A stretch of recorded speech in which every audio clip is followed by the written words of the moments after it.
Good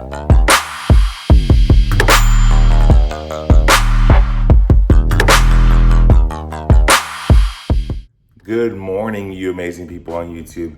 Welcome to the channel. If you are new, please consider subscribing and thank you for stopping by. If you're returning, also thank you. Today's video is actually going to be on the Mishimoto Coolant reservoir tank, expansion tank. I'm going to do the install. Let's go ahead and take a look at the tank and get right into it. So here's the tank. I have it powder coated, white to match the build theme. Overall, pretty excited. It does come with a couple hose clamp, hose, but we'll be using the factory ones. So let's go ahead and take a look at the tools that we need.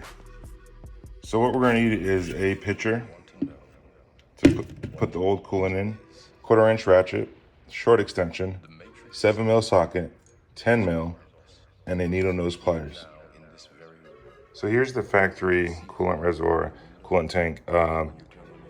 It just looks out of place on this thing. So we're gonna upgrade that today. That's what the whole process is. But what I started is I took the pliers, pull this in to slide this metal piece back, the clamp, and then just pull out just like that. Same thing for this. And now I'm gonna try to find something to plug it with, so that way no coolant gets out. There's probably a little bit in the line, nothing crazy, but that's what I'm gonna do next, and then remove these two 10mm bolts here. So now that we have the factory one removed, this is the hose. It's the larger hose that's attached at the bottom. We want to go ahead and take our new one here, Mishimoto, and attach it, put the new hose clamp on, and tighten it down. So let me go ahead and do that because I can't do that with one hand. All right, so we have the hose attached right there.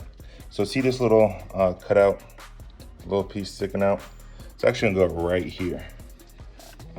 Right there, slide into place. I'm actually gonna go ahead and clean this up real quick, dry everything off, and then we're gonna go ahead and sit this on top of that right there. So let me go ahead and show you what that looks like once it's sitting on top of it.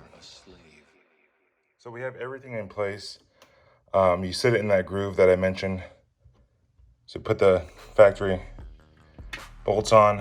We're gonna connect our hoses. So there's one hose right there, goes to the back. This one here plugged, goes to the front.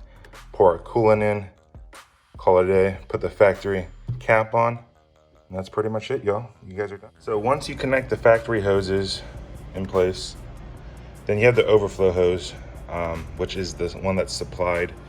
But before all that, before we get to that, and replace the coolant, you can see on the side, I'm gonna need to top it off. No biggie. Put the factory cap on. And I'm gonna show you what to do with the overflow hose.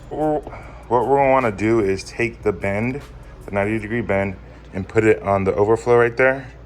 And then drop this somewhere safe, not anywhere where it's turning or anything like that. All the way at the bottom, I think there's a hole. I'm gonna route it there, towards the bottom, but just find it somewhere, place safe to route this. But this 90-degree bend goes right there at the top. Here's the finished product.